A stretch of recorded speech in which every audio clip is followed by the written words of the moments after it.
안녕하세요. 머니케어 뉴스 재테크 기초 강의 시간입니다. 오늘은 연금 가입을 할 때 이때가 최적기다 라는 얘기를 좀 드려보도록 하겠습니다. 근데 이 말씀을 드리려면요, 앞에 땅부터 말씀드리면 사실 이건 연금에 국한된 얘기뿐만은 아닙니다. 그래서 부자 공식이란 걸 다시 한번 들여다볼 건데요. 부자 공식은 세 가지로 이루어져 있죠. 투자금을 얼마나 많이 넣을 것인가, 수익률을 얼마나 많이 올릴 것인가, 그리고 시간을 얼마나 많이 투자를 할 것인가에 따라서 나의 자산의 크기가 결정이 된다라는 얘기를 한번 드렸었습니다. 자, 바로 한번 보실게요. 자, 30세에 시작을 할 겁니다. 그리고 어떤 분은 55세에 시작을 하실 겁니다. 저기 투자원금은 월에 지금 40만 원으로 잡혀 있는데요. 40만 원으로 잡힌 이유는 이렇습니다. 국민연금은요, 개인이 4.5, 회사를 다니시는 분들은 회사에서 4.5%에서 9% 적립을 하시게 되시고요. 공무원분들은요, 본인이 9, 나라에서 9, 이렇게 해서 18%를 적립을 하게 됩니다. 사실 나라에서 주는 9도 본인의 월급이라고 생각을 해야 되겠죠. 공무원분들은. 그쵸? 자, 그래서 원래 내가 4.5%를 내고 있으니 공무원 수준이 18%를 좀 맞춰보자. 그래서 내가 추가로 한 내 급여에서 14% 정도만 더 적립을 해보자 라는 걸 기준으로 잡았습니다. 월에 300만 원 정도가 급여인 분을 기준으로 30세부터 시작을 한다고 치면 300에 14%는 약 42만 원 정도 됩니다. 그래서 한 40만 원 정도를 기준으로 잡았고요. 30세에 첫 직장 생활을 시작한 분이 35년간 국민연금을 받을 때까지 월에 40만 원을 계속해서 투자를 하신다는 것들을 가정했습니다. 수익률은 연애에 4%씩 올리는 걸 가정을 해봤고요. 이렇게 되면 투자 원금은 1억 6,800만 원 정도 됩니다. 근데 이 돈으로 만들 수 있는 것들은 35년이 지난 후 65세가 되었을 때 3억 6,550만 원 정도가 만들어집니다. 처음에는 좀 힘들 수도 있겠죠. 하지만 시간이 가면 갈수록 조금 더 쉬워지는 방향으로 갈 겁니다. 왜냐하면 급여가 오를 테니까요. 하지만 40세가 되고 50세가 되고 집을 사야 하고 아이들 교육에 지금은 집중할 때고 이런 이유로 차일피일 미뤄지는 게 사실 우리의 평균적인 모습이라고 보면 될 것 같습니다. 가장 은퇴에 대한 걱정들을 이제 많이 하시는 시기가 55세, 거의 퇴직을 하고 나서거나 아니면 50세, 이제 직장 생활에 있어서 어떤 큰 변화가 생길 때쯤이라고 좀 볼 수 있을 것 같습니다. 만약에 55세에 시작을 하신다고 하면요, 연 4%의 수익률로 10년간 저축을 해서 똑같은 금액인 3억 6,550만 원을 만들어내려면 한 달에 248만 원 정도씩을 저축을 하셔야 되고요. 들어가는 총 원금은 2억 9천만 원 정도가 됩니다. 25년 정도 먼저 시작한 게 원금 차이가 약 1억 하고도 한 3천만 원 정도를 덜 넣어도 된다는 결과들을 가져오게 되는 거죠. 그렇기 때문에 아까 그 세 가지 요소 중에 시간을 많이 쓰는 건 투자금을 적게 가져갈 수 있는 결과들을 가져오게 되는 겁니다. 이번에는요, 나는 그냥 원금을 똑같이 넣을 거야. 30세에도 1억 6,800을 넣을 거고요. 55세가 되셔도 1억 6,800만 넣어서 3억 6,550만 원을 만들어 보자 라는 걸 기준으로 한번 보겠습니다. 30세에 시작하시면요, 똑같습니다. 4%에 40만 원 정도를 꾸준하게 저축을 하시면 1억 6,800만 원으로 3억 6,550만 원을 만들어 내실 수 있겠지만, 55세가 되시면요, 10년 동안 한 달에 140만 원, 앞에서 보신 것보다 한 100만 원가량 줄었습니다. 하지만 연에 올려야 되는 수익률이 33% 정도 됩니다. 한 해도 빠지지 않고 10년 동안 33%를 계속 내주셔야 저 정도 금액이 만들어진다는 얘기입니다. 너무 높죠. 그래서 이 나이가 많아질수록 수익률에 매몰되는 현상들이 나오는 것들이 이런 게 원인이 됩니다. 앞에 자료의 근거들을 조금 말씀을 드리면 지금 대졸라이 신입은요 30.9세 정도 되고 체감하는 은퇴 연령은 53.4세 정도 됩니다. 평균 근속은 22.5년 정도를 하고 있고요. 중간에 있는 표를 보시면 한국의 공식적인 은퇴 나이는 62세입니다.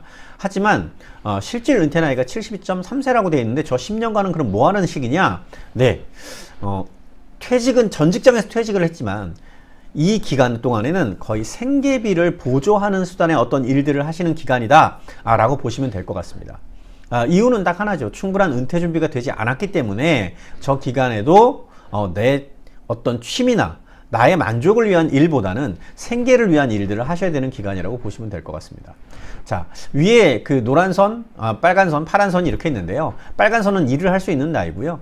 그리고 노란 선은 좀 전에 말씀드렸던 격차의 한 10년 정도 실질 은퇴를 하고 나서 실질 은퇴까지 걸리는 기간이라고 보시면 될 것 같습니다.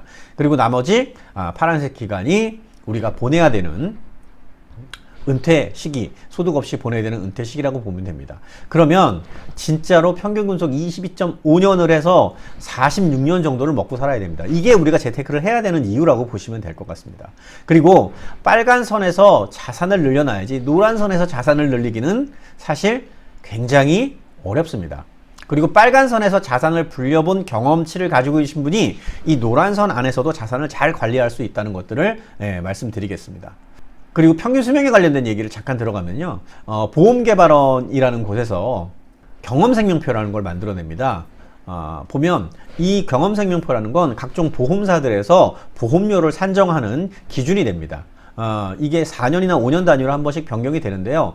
올해 이제 3월 말일자에서 4월 1일자가 넘어가면서 이게 변경이 돼서 적용이 된다고 얘기를 합니다. 그럼 이제 보험료의 변화도 좀 생기고요. 근데 한번 보시겠습니다. 1차가 적용됐던 시기가 1988년입니다. 남자 평균 수명 나이가 65.8세예요. 저 때 가만 생각해 보니까 저희 아버님이 45 정도 되셨어요. 그러면 앞으로 한 20년을 더 살면 거의 사망을 하는 나이가 되는 거죠. 그런데 지금 저희 아버님은 82세가 되셨습니다. 그리고 지금 10회 우측에 있는 경험생명표를 보시면 남성 기준으로 86세 정도가 됩니다. 아직도 좀 더 사시게 될 거고요. 만약에 조금 더 긴 수명을 누리신다 그러면 뭐 93세 또 아니면 96세 이렇게 가시는 것도 불가능하지 않다라고 보여집니다. 그리고 제가 사회초년생일 때부터도 가장 많이 들었던 게 평균 수명이 80세가 다가온다, 80세가 된다 이런 얘기를 참 많이 들었었습니다. 그래서 저도 은연중에 나도 80대 중반까지 정도는 살지 않을까라고 생각을 했는데 경험생명표의 증가분을 보시면요. 한 35년 동안 20년 정도의 수명이 늘어난다는 걸 보실 수 있습니다. 그러면 제가 85세가 되면 한 30년 정도가 더 지나갈 건데 그렇게 되면 평균 수명은 또한 13년에서 한 14년 정도가 늘어나게 될 겁니다. 그러면 지금 있는 거주 기준으로 14년이 늘어가면 정말 100세가 되고요. 조금 오래 사는 축에 속하신다 그러면 평균 수명이라는 건 그 나이 때 가장 많이 사망을 한다는 나이거든요.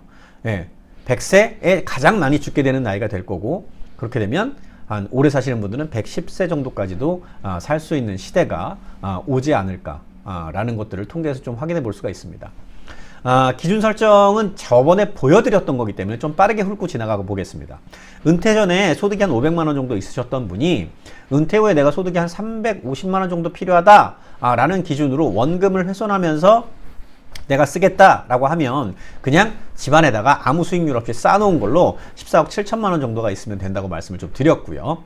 자, 그런데 이것들을 5% 정도의 수익률을 운용을 해가면서 내가 이걸 쓰겠다라고 하면 65세부터 100세까지 420개월을 6억 9천만 원 정도의 자금을 마련하시면 됩니다. 라는 얘기를 좀 드렸었습니다. 근데 이 정도까지도 필요 없다고 말씀을 좀 드렸죠. 왜냐하면 우리는 준비된 자금이 있었습니다.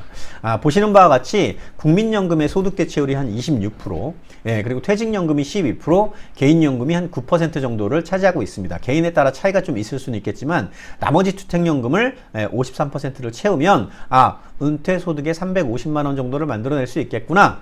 그러면 난 다 준비가 됐구나. 라고 말씀을 하시는 분도 계실 겁니다. 하지만 요건 아주 최소라고 말씀을 드리고 싶어요. 이거 정도는 준비를 하셔야 됩니다. 라는 기준으로 좀 살펴보시면 될 것 같고요. 이게 어떤 의미냐 하면요. 40세 인 분이 25년이 지나면 그리고 3%씩 물가가 계속 오른다면 노후 적정생활비인 369만 원이 772만 원이 된다는 얘기입니다. 만약에 7%씩 오른다면 40세인 분이 65세가 됐을 때는 2,002만 원 정도가 된다는 얘기입니다. 물가가 7%씩 오를까? 그런데 과거 35년 전에로 돌아가서 계산을 좀 해보면 실제 교통비도 한 7% 상승했다는 걸 좀 보실 수 있습니다. 그래서 우리들은 이런 물가 최소 준비를 해놓고 물가가 반영되는 것만큼도 투자 수익률에 반영을 해서 미래에 대한 준비를 좀 해야 될 필요가 있습니다. 이번에는 연금 수익률에 관련된 것들을 좀 살펴볼 겁니다. 금융감독원 홈페이지에 접속을 하시면 여기 보시는 바와 같이 통합연금 포털이라는 게 있습니다. 이걸 한번 열어보겠습니다. 자, 그러면 연금에 관련된 다양한 정보를 좀 확인하실 수 있고요. 그 연금에 관련된 뭐 세제 안내라든지 연금에 관련된 통계, 그리고 내 연금을 좀 조회해 볼 수 있는 내용들도 좀 있습니다. 자, 오늘은 이제 수익률에 관련된 얘기를 좀 드릴 거기 때문에 수익률에 관련된 자료들을 조금 보도록 하겠습니다. 여기 보시면 회사별 수익률을 보실 수가 있고요.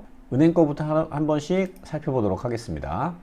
장기 평균 수익률, 연평균으로 기준으로 보면 1%대 2%가 좀 채 안 되죠. 그죠? 10년간 연평균 1년에 요만큼씩 수익을 냈다라고 보시면 될 것 같습니다. 2%대가 간혹 조금 보이고요. 네, 마찬가지로 뭐 2%대나 뭐 이렇게 조금 은행 중에서는 여기가 조금 높은 걸 볼 수 있습니다. 그렇다고 무조건 저은행에 가입해서 하셔라 라고 말씀을 드리는 건 아니에요. 자, 자산운용 관련된 거 한번 보겠습니다. 여기도 10년 장기 평균을 보면 조금 높은 것도 있네요. 9%대도 있고 10%대도 있고, 하지만 1%대 2%대인 비해서 마이너스나 이런 것들도 조금 보이는 경우들이 좀 있습니다. 그렇죠? 네, 비슷합니다. 3%대 뭐 2%대 대동소이하게 좀 보실 수 있고요. 생명보험에 연금저축을 들어놓으신 경우들도 있으실 겁니다. 이렇게 보시면 1%대에서 한 2%대 정도가 나오는 거를 좀 보실 수 있을 것 같습니다. 여기도 마찬가지죠. 예. 자, 손해보험에도 뭐 가입이 가능하니까 가입하신 분이 있으시겠죠. 여기도 보면 한 1%대가 주로 많다라는 게 보여주실 수 있고요. 조금 더 궁금하시면 여기 상품별 수익률, 수수료율 이런 데 들어가서 본인의 상품들을 좀 찾아보시면 여기 안에서 어떤 그 장기 수익률이라든지 이런 것들을 조금 보실 수가 있습니다. 연금 통합 포털에서 보여드렸던 것처럼 연금 세제 관련된 것들이 있는데, 요거는 제가 왜 보여드리냐면 지난 시간에 말씀드렸던 것처럼 연금으로도 종잣돈을 만들 수 있습니다라는 말씀을 좀 드렸는데, 이때 구분이 조금 필요하세요. 세제 적격이라는 연금 저축 같은 경우에는 납입 중에 소득공제도 받으시고 좋은 장점들이 많습니다. 하지만 연금을 수령하실 때 연금 소득세를 내셔야 되고, 중간에 해지를 하시면 중도 해지에 대한 과세들이 좀 큽니다. 그렇기 때문에 종잣돈으로 활용하기에는 조금 더 한정적인 부분들이 있고요. 만약에 이용을 하신다고 하면 연금보험 쪽이나 저축보험 쪽들을 추천을 좀 드릴 수도 있겠습니다. 연금보험 같은 경우에는 납입을 하시는 동안에는 소득공제 혜택이 없지만 연금을 받으실 때나 혹시나 중도에 10년차 이상에서 해지하실 때는 비과세 혜택을 보실 수도 있습니다. 간단합니다. 세금 혜택을 받았으면 나중에 세금을 내시게 되는 거고요. 세금 혜택을 받지 않았다면 나중에 세금 혜택을 받을 수 있다라는 정도로 여러분들이 정리를 하시면 될 것 같습니다. 벌써 나는 시간이 많이 지났다 라고 하시는 분도 계실 겁니다. 벌써 40대인 분도 계실 거고요. 50대인 분도 계실 겁니다. 자, 그럴 땐 우리가 부자 공식에서 이 세 가지 중에 시간이란 요소를 빼면 남는 것들이 투자금 그리고 수익률입니다. 어떤 것들을 올리실 겁니까? 투자금을 더 올리실 수 있을까요?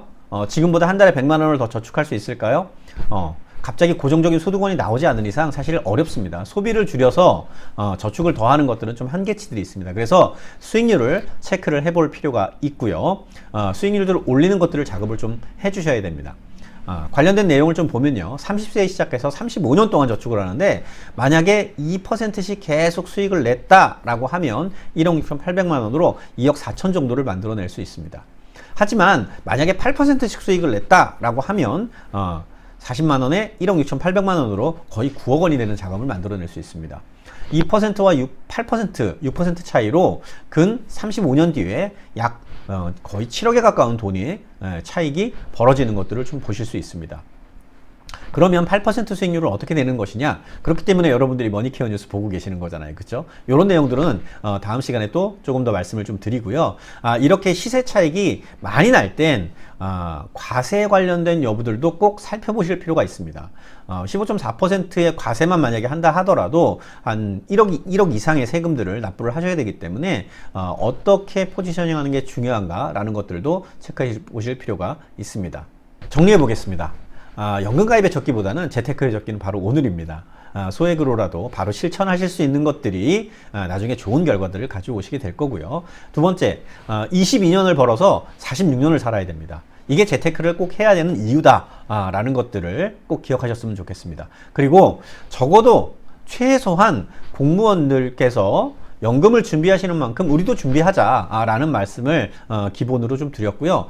내가 가진 상품들을 좀 관리를 해야 될 필요가 있다 라는 말씀을 드렸습니다. 앞선 페이지에서 수익률에 따라서 장기적인 결과의 차이들이 얼마나 벌어지는지 좀 말씀을 좀 드렸었습니다. 그래서 여러분들이 통합연금 포탈이나 이런 데 들어가서 여러분들의 상품도 한번 살펴보시고 수익률도 한번 체크하셔서 방향성을 확인하시는 시간이 되셨으면 좋겠습니다. 다음 시간에는 여러분들이 기존에 가입하고 계신 상품들이 있다면 그런 것들은 어떻게 관리를 해야 되는지 이런 얘기들과 함께 다시 찾아뵙도록 하겠습니다. 다음 시간에 뵙겠습니다.